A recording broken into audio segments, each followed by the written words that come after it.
And today what we're going to be talking about is MES at the core. And when you talk about MES, MES is a very broad definition. Let me minimize this. So MES can mean a lot of different things to a lot of different people, and it can also be very industry specific. You know, if you're talking about industries that require compliance, like pharmaceuticals, you know, it has a whole different context. If you're talking about, you know, very high-end discrete manufacturing where you got serialization, track, trace, again, that can mean different things. So we talk about MES at the core. What we feel is, you know, one of the real cornerstones of MES is really performance analytics. Often referred to as OEE. Never really loved the OEE term because it's such a high-level roll-up KPI, but I really do think about performance analytics. That's really the cornerstone for a lot of industries, particularly food, beverage, CPG, that don't really have a lot of heavy compliance requirements. They don't really have a lot of regulatory situations that they have to navigate. They're really just trying to improve the efficiency and performance of their machines, their equipment, and their personnel. So MES at the core is really going to focus heavily on that because that is common to all industries. Everybody wants to improve performance. So we're going to go into three major objectives. You know, first, you know, like kind of talking about the value of this type of MES application, and then some of the barriers that prevent end users from adopting. So, you know, how do we overcome some of these barriers? And, you know, one of them's the return on investment, the financial portion, but then addressing some of the other barriers. So that's really the topics we're going to cover on this session. So the value of MES, you know, when we talk about high volume lines, you know, we're talking a lot about customers who have high volume production, often within margins. Now this can apply to anybody, but, you know, a lot of the industries that we service deal with this problem, right? So, and I think everybody fundamentally kind of knows where their OEE is at, right? You know, you can calculate that pretty easily because you kind of know what your run rate should be and how much you made. So that's literally all you need to calculate OEE. But the problem is that OEE alone, it's just not enough, right? It tells you where you're at, but not where to focus. So it's a measurement, but it's not leading you in any direction towards improvement. So, you know, digital OE solutions have been in market for a long time. I mean, I started doing digital OE solutions like 30 years ago. It's not a very mature market back then. It is a very mature market now. And the big thing is they give you real-time visibility into microstops, speed losses, things that are hard to understand with manual systems, right? Because people can track, you know, OE losses on paper with Excel spreadsheets, but they don't do a very good job. They miss a lot of the losses, you know, and they're very subjective because they require human intervention to find them. So the key thing is that, you know, for a lot of these high volume lines, the micro and minor stops account for 40% of the overall downtime. So you get major breakdowns, those aren't hard to track, but, you know, those micro losses, which are, you know, like a good portion of your overall downtime, get lost and you're not acting on them. So we want to enable the analysis and, you know, the reduction in those short stops, the speed loss. And also we want to focus on bottleneck focused improvement. So identifying, you know, which machine centers on a connected line are really responsible for loss, and then focusing on those true bottlenecks in the high impact operations. So focus is very key in, you know, in improvement. So one of the key things is reduce changeover time and variability. So SKU proliferation, what that means is that, you know, like if you think about like carbonated soft drinks, right? You know, like, you know, companies that did colas, you know, had a few different, you know, brands. Well, now you've got dozens and dozens, which means more and more changeover. So SKU proliferation has gone across all industries. So I think just about any manufacturer is making significantly more SKUs than they were, you know, 5-10 years ago. So those frequent changeovers, and also minimum order quantities, MOQs. People want to do, you know, shorter and shorter production runs. That's also driving more frequent changeovers. So changeovers is, for a lot of manufacturers, a huge opportunity to improve performance. If you can cut changeover and setup times, that can really result in, you know, big gains in efficiency. But the thing is, like, depending on what type of changeovers you're doing, you know, the bottleneck of the changeover. So we think about a bottleneck on a line is, you know, the one that is, you know, having the most effect on the line in terms of its overall performance while running. But changeover bottlenecks refer to the one that is requiring the most changeover time. So like that machine that's still getting retooled or reset or recenter line towards the end of the changeover, that tends to be your bottleneck. So understanding, you know, bottleneck points in a changeover sequence, optimizing for that, that can be a real big benefit. So key to that is understanding the flow of the changeover process, time spent in each unit operation, ramp time. That's one of the things that's often overlooked because you can finish the changeover on a machine, but it's slow to tune in. So you have a little ramp time before it gets up to full operating capacity. So optimizing changeover process needs to monitor all of these things. Some other things that can be beneficial are digital work instructions, checklists, electronic center line. Those things can also improve performance. So visibility as well as some additional tools can really help this aspect. And making changeovers more consistent. We talk about variability. Sometimes a changeover of a given type might take, 20 minutes. Another time it might take 40 minutes. Reducing that variability, more consistency. Waste reduction. So, material loss, varies considerably by industry. So some industries don't really care too much about it. If you have high margin materials that are going in, that can be a big factor. And ERP systems can measure this, right? Because they know material going in, material going out. So they can, from a very high level standpoint, tell you how much is lost, but they can't tell you where you're losing it. And they don't track it in real time, right? So you got to typically do this over large windows, because of WIP and things like that. The ERP, has to do big bucket, like a month, in and out to really look at that. So real time, or near real time is very important to doing proactive loss mitigation. So once you get this, kind of real time or granular measurements, right, and you're looking at like zones or sections of a line, now you can allow for faster corrective action, optimization, and reducing that loss. And again, like loss may not be a big factor, but the key thing about like weight loss or material loss versus things like availability and performance is that when availability and performance losses, you're only losing time. In this loss, you're losing material, so it's much higher cost. Maybe a small percentage, but higher cost. So why doesn't every plant have an MES system? So why hasn't everybody adopted these things? So one of the things is MES technology can be very expensive. Requires a significant investment, particularly an upfront investment in the integration time. And you also have some intangibles, right? So not just what you're writing in a PO to a vendor or provider to deploy an MES system for you, but there's also a lot of time within your organization, right? You have to do proper planning, and organizational change management, right? So you have to adapt your business processes. So that is an intangible cost. One of the other things is an ROI can be difficult to quantify, right? So you're going to pay a very tangible cost. Somebody's going to give you a proposal, with X number of dollars, but you're banking on this accrued savings that's going to pay it back, but that can be very opaque, right? So the other thing is it can be complicated, right? So it can be difficult to support. You may have some infrastructure requirements like new servers, new networking, and it will often require a lot of specialized expertise to maintain and support it, right? So you have to factor for all these things. How are you going to keep this up and running? How are you going to keep it tuned in? And then there's also risks, right? You can have expectation gaps within, different stakeholders or between, the end user and the, company that's delivering it. You can have inconsistencies within data. And then on the soft side, you can have poor training and adoption, so you can actually have a very good system deployed, but you didn't handle the organizational change management side effectively. And that creates, a gap in results. So these are some of the key barriers that have prevented end users from adopting MES technology. So let's kind of look into, the first big barrier, right? Because the first big barrier you're going to encounter if you're looking to, get into this game, particularly just kind of this focus on, performance metrics, performance improvements, is creating an ROI justification for it. So you can look at ROI from a lot of different perspectives, right? There's a lot of ways to save money, right? You can look at, material losses. You can look at, things like capability to fulfill orders, schedule compliance, things like that. But the simplest aspect is looking at labor cost, right? So, material losses get a little bit more into, what type of material you're losing. So we tend to focus heavily on labor reduction because there's a direct correlation between efficiency and labor cost. So we're going to kind of focus in on this. So one of the measurements you can use in terms of labor cost is cost per effective hour. So what does that mean? So an effective hour is like if you were running 100% OE.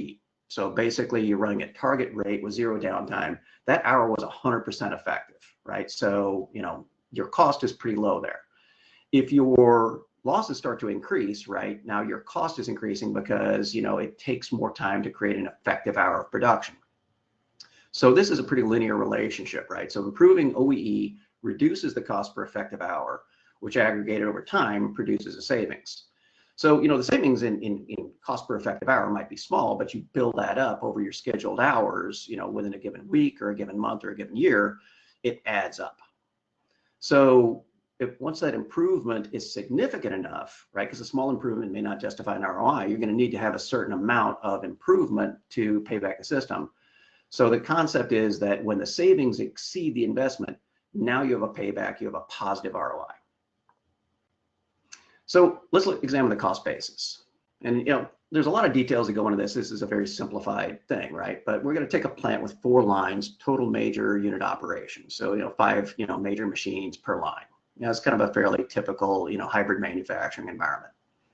Production of staffing of 16. So one of the things you want to include is not just the operators who are directly working in the line, but operators that are personnel that are required to maintain operations, right? So if you have material handlers, warehouse support, you need to include those personnel in there. So if you think about it, if you're in production, what is the total head count that you need? And then you need an average labor cost. So we're using a kind of a modest number of $25 an hour with 16 staff. Production schedule is key, right? So we're using a 5x24 production schedule. So 3 shifts operating 5 days a week. That equates to 120 scheduled hours per week. Now, some companies got more, some less, but this is key to understand for your organization. You need to know your current OE. 70% is kind of, it's been considered world-class for a long time. It's not world-class in all industries, but that's a fairly common benchmark. So a lot of companies produce at around 70% OE. So that equates to a total labor cost per week of $48,000. So that's how much you are spending, right? To do this. So this is independent of the OE. That's how much you're spending based off of this factor up here. And that creates a cost per effective hour now using that OE of $571. So now we're going to look at realistic improvement, right? So the idea is we need to have an idea about what is realistic to improve. And, as an end user, you might have some, specific ideas and targets in mind, but here's some good benchmarks. So one of the industry benchmarks that we've used that seems to be pretty effective and repeatable is that the idea is that the gap between 100% and your current OE, right? You can't collapse that gap to 100%. Like if you got 70% OE, you're not going to get to 100%. Nobody's going to get there. So what's realistic is to be able to improve that 30% of loss by 20%. So if you kind of take that 100% minus current OE times 0.2, that formula here for the 70% OE would be, 30% times 0.2 would be a 6% improvement. So that's what's considered realistic, right? So, and one of the key things is that the lower your OE, the greater opportunity for improvement. So if you're running 90-something% OE, you're going to have a harder time calculating a realistic ROI for a system than you would at 70%. So here's the cost reduction. So based on the KPIs we use, we have reduced the cost per effective hour from 571 to 526 for savings of $45. Well, $45 doesn't sound like a lot, but that produces a monthly savings of almost $18,000 and an annual savings of $214,000. So that's significant, right? So that's a significant annual savings. So if you wanted a 12-month payback window, a very simple way of looking at this is that, this is about how much you can spend. You can spend $214,000 and, theoretically achieve a year payback. But, faster would be better, right? You want the fastest return on investment because there's other intangibles, right? There's what's called value lag, right? So you might have to make an investment up front. It takes, a few months to get the system deployed. So you don't really start getting value from it. So there's other things that need to be factored into your ROI. So what this results in is a concept of accrued ROI. And so this graphic basically shows the blue line as your accrued investment. And it's calculated over your window, right? So you can calculate this further out. There's a calculator we have. And then this is your savings. And this creates a little bit of value lag here, right? So it's kind of showing that, hey, you don't immediately start earning value. you start earning value in month number 2, right? So it's 0, 0 return on investment. Where these two lines, where the green line exceeds the blue line, that's where you've hit your payback, right? So after this, you're saving money. And for most companies, a year payback is not necessarily a requirement, but once you get above a year, you're starting to get harder and harder to justify. Once you hit 2-year ROI, it's really hard to make a business case there. So I've got to already narrate some of this, where, these things are. But this is a very valuable tool. And by putting in those KPIs that we dealt with before, the calculator can output this type of chart. Sometimes, by the way, because in today's market, you're dealing with subscription-based systems heavily. So this calculates the upfront investment as well as, the annual subscription cost. The smaller jump is that annual subscription kicking in every year. What you'll see sometimes is, this line can, cross here and then slide across there. So you actually have to push that ROI back out. So it may cross here, but if it crosses in what I call a cutover, you need to inflect that out a little further. So generating a ROI is key, right? So, that particular ROI scenario is pretty appealing. You've crossed that barrier. Now, you have to look at a few other factors now as well. So time, complexity, and risk. So it can be complex and time consuming. We're seeing, things that can take several months. Now that's less typical for, something of that size, so a typical MES deployment for, a site like that, that 4 lines, 20 total machine centers, that's probably more like a few months to do that type of deployment, but that's still some value lag. All right. And, if it takes a lot of the deployment time, it's pushing the ROI out, and it's also drawing more of your time, right, through that integration cycle. So that's kind of costing you money in some of those intangibles. So accelerating the time to value from months to weeks is really critical for your ROI. And it's also key for scalability, because if you're thinking not just in the terms of like one site, but you're thinking about many sites, you can't necessarily afford, 3 to 4 months per facility. If you're doing like a 10 facility rollout, it's going to take years. So scalability, if you're looking at a multi-site context, you need to compress that time to value. So reducing the complexity and using a better tool is really key to being able to achieve, both that ROI as well as that time to value. Risk. So one key thing is that MES technology it's a very mature market, and there's lots of proven solutions out there. So a lot of people think about like, whoa, this technology is risky, that technology is risky. If you're looking at an MES technology that's been in the market for several years, it's fairly mature, it's a mature market. If they've been able to hang on and compete, then it's probably not going to be your risk point. That technology is probably good. But there's a lot of surrounding factors, around the technology itself that can pose a risk. One of the biggest ones is poor data fidelity, right? Because when you look at an MES technology from any vendor, it's relying on the data it gets, right? So it may have great charts, great graphs, great visualization of data, but if the data flowing into the MES system has poor fidelity, and by fidelity we mean both the accuracy and the richness of the data, you're going to have limited results, right? So garbage in, garbage out. Data fidelity is a key, so you need to make sure you're going to get good data in there. Poor visibility. So, when we think about data, it's not really just something sitting inside a database, right? It needs to have high visibility. It needs to show people what's going on and what's been happening.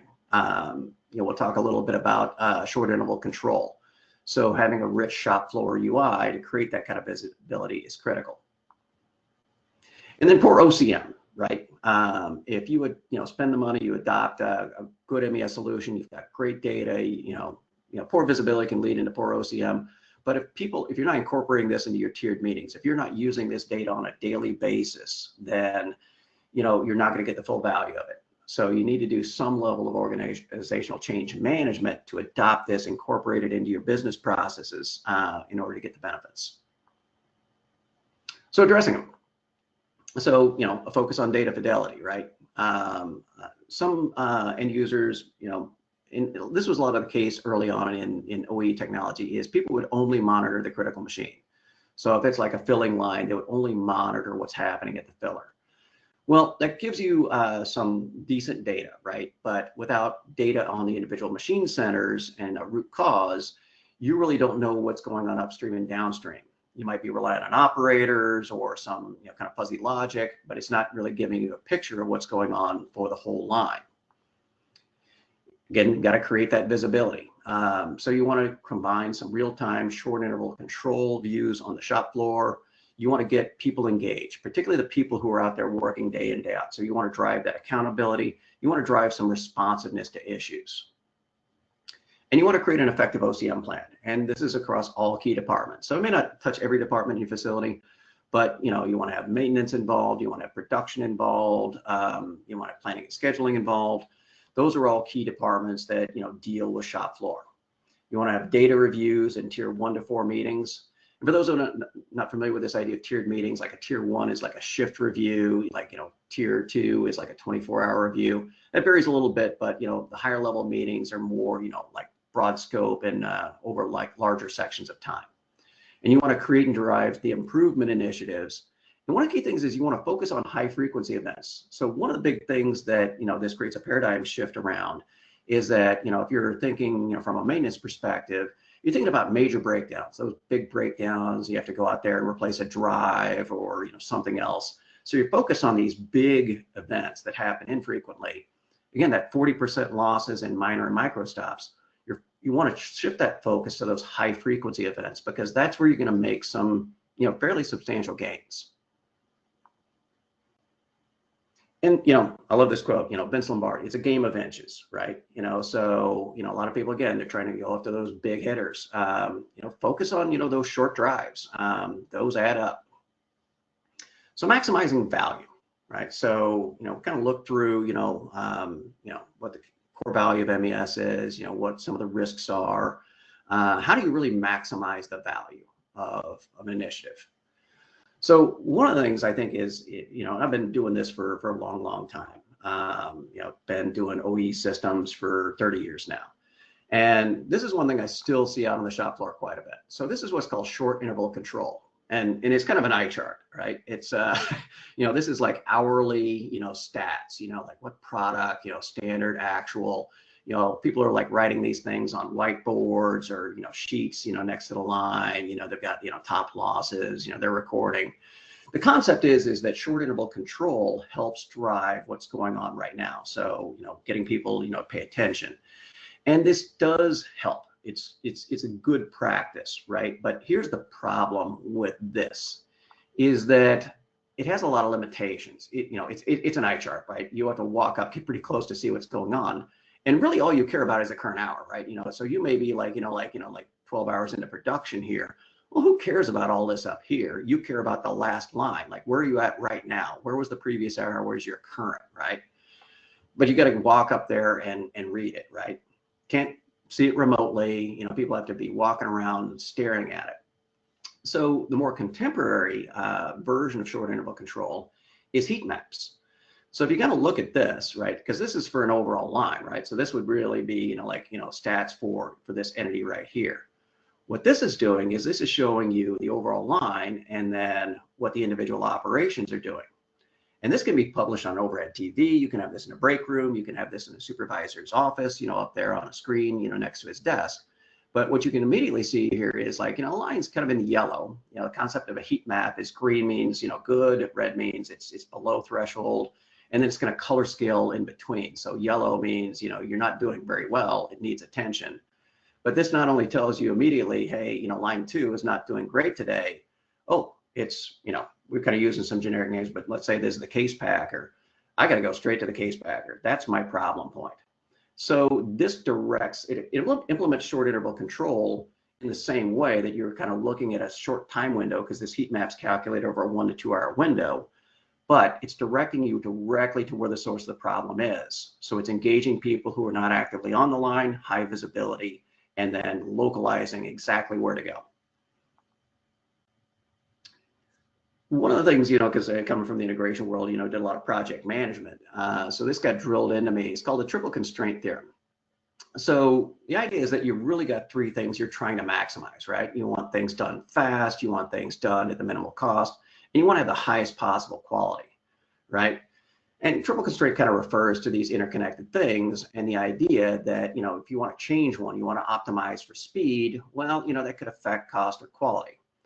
So the old, axiom is, you want 3, you get to pick 2. But there's an interesting way to get around the triple constraint is using a more effective tool, right? So if I want to maximize all 3 things, I need a tool that's going to help me do this. And the analogy I like is if anybody's ever had a roof put on, you're not going to see these guys up there with hammer and nails, right? You're going to see a guy with a nail gun. And why is that? You can put a roof on with a hammer and nail, but it's slow, right? It's going to take a lot longer.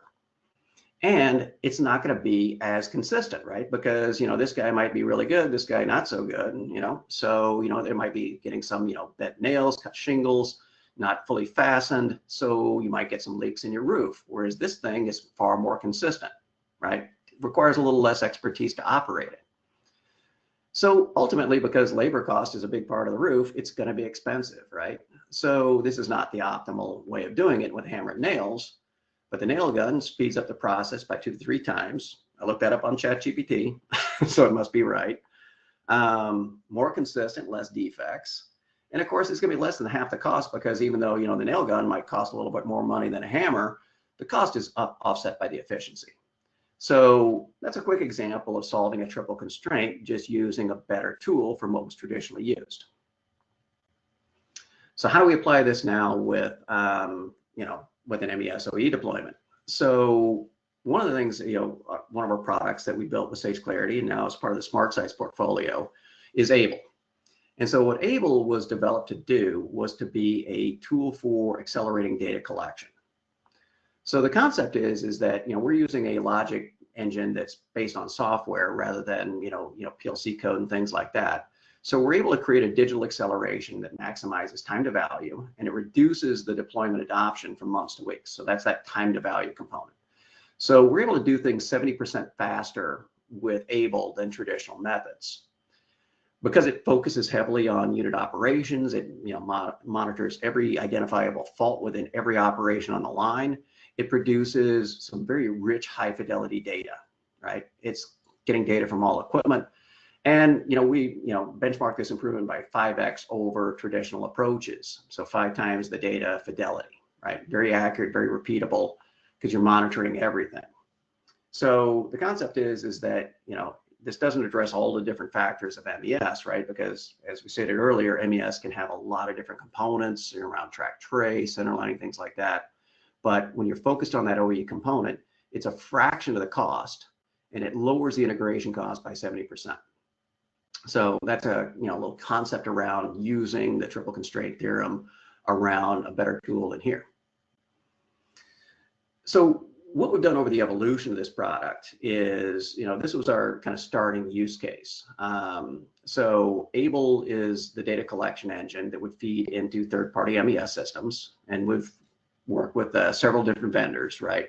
So this our original use case is people were deploying an MES and they wanted to accelerate their time to value. They wanted to improve their data fidelity. So rather than doing data curation through like PLC programming and data concentrator PLCs, they adopted ABLE to add more value to their MES. And then there was another technology that we could put on top of the MES because a lot of MES systems were more site focused. They didn't really do enterprise analytics. So OneView was a product that we introduced to roll up data from multi-site MES systems and provide enterprise analytics, particularly mobile centric. So being able to really view all those key core KPIs across an entire enterprise on a mobile phone or device very quickly. We kind of introduced a concept for customers who weren't quite ready to adopt a full MES as pre-MES, right? So the idea is that you may not have selected an MES, but you want to start collecting some data and then layer your MES on later. So you could deploy ABLE. It's very low cost, right? But without the MES, providing analytics, it was very limited in terms of functionality.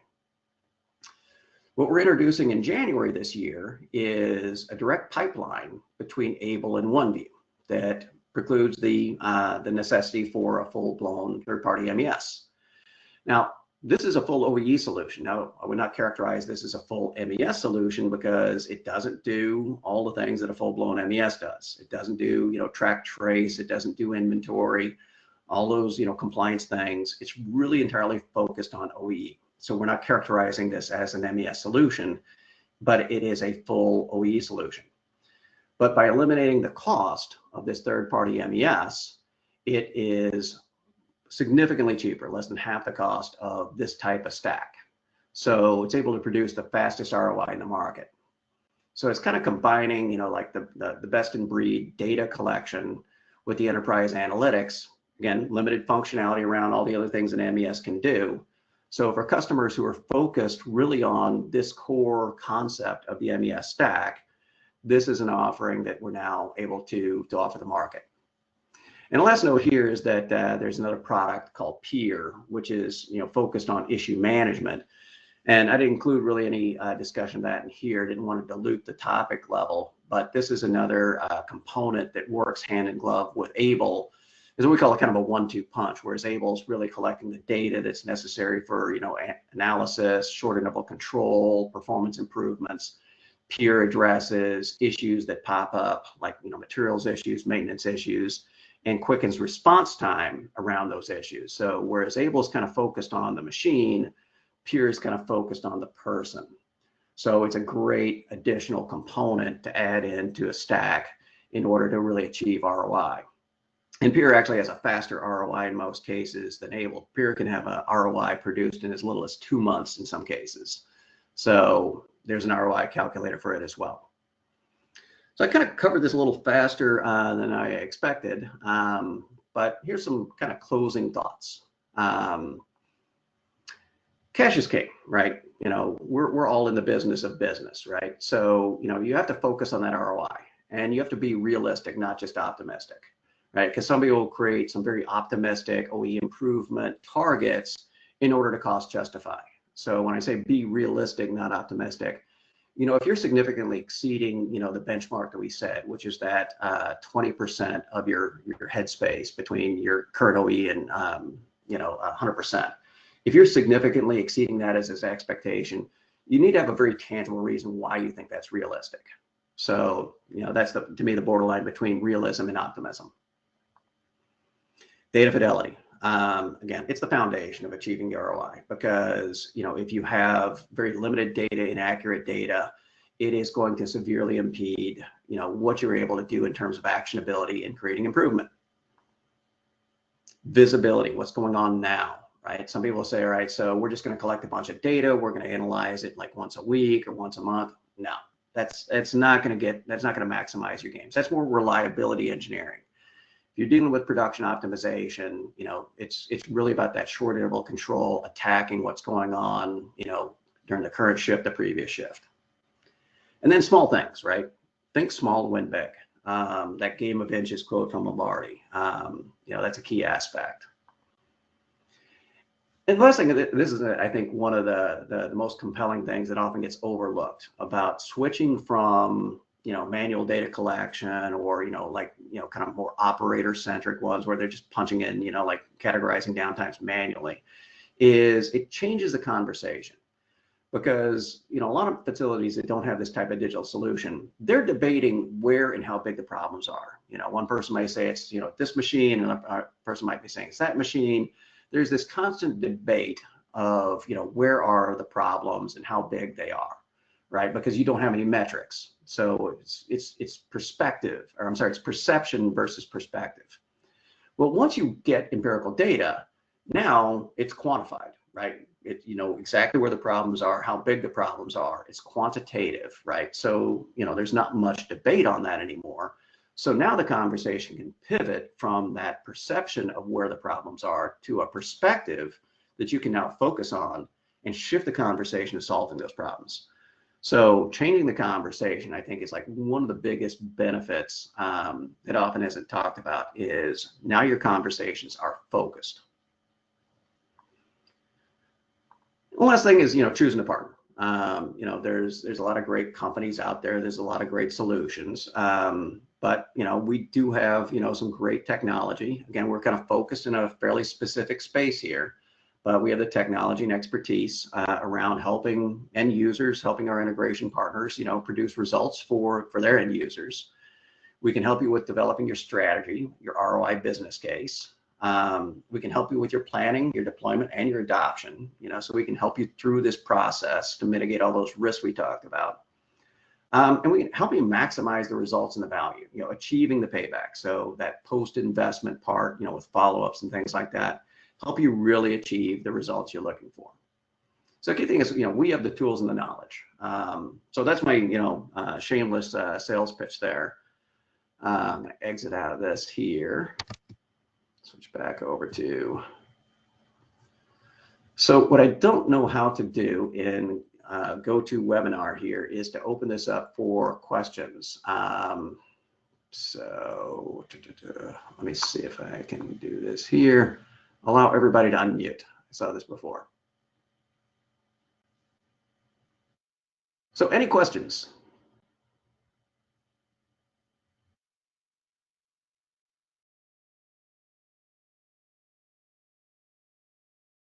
All right.